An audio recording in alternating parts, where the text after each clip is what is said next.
Ceres ran through the back alleys of Delos, excitement coursing through her veins, knowing she could not be late. The sun was barely rising, and yet the muggy, dust-filled air was already suffocating in the ancient stone city. Legs burning, lungs aching, she nonetheless pushed herself to run faster and faster still, hopping over one of the countless rats that crept out of the gutters and refuse in the streets. She could already hear the distant rumble, and her heart pounded with anticipation. Somewhere ahead, she knew, the festival of the killings was about to begin. Letting her hands drag along the stone walls as she twisted and turned down a narrow alley, Ceres glanced back to make certain her brothers were keeping up. There she was relieved to see were Nessos at her heels and Sartes only a few feet behind.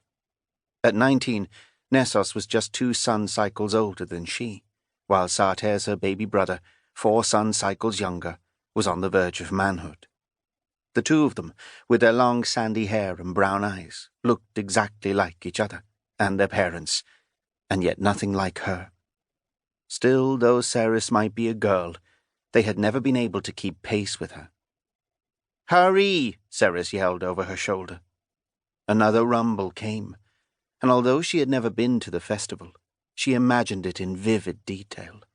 The entire city, all 3 million citizens of Delos, crowding into the stad on this summer solstice holiday. It would be unlike anything she had seen before, and if her brothers and she didn't hurry, not a single seat would remain. Picking up speed, Ceres wiped a drop of sweat off her brow and smeared it onto her frayed ivory tunic, a hand-me-down from her mother. She had never been given new clothes. According to her mother, who doted on her brothers but seemed to reserve a special hatred and envy for her, she didn't deserve it. "Wait!" Sartes yelled, an edge of irritation in his cracking voice.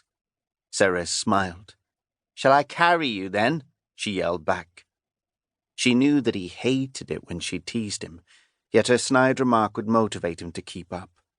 Ceres didn't mind his tagging along. She thought it was endearing how he, at 13, would do anything to be considered their peer, and even though she would never admit it openly, a huge part of her needed him to need her. Sartes gave a loud grunt. "Mother will kill you when she finds out you disobeyed her again," he yelled back. He was right. Indeed she would, or give her a good flogging at least. The first time her mother had beaten her, at the age of 5, it was the very moment Ceres lost her innocence. Before then, the world had been fun, kind, and good.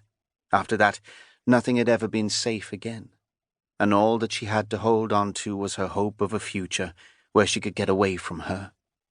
She was older now, close, and yet even that dream was slowly eroding in her heart. Fortunately, Ceres knew her brothers would never tell on her. They were as loyal to her as she was to them. "Then it's a good thing Mother will never know," she cried back. "Father will find out, though," Sartes snapped. She chuckled.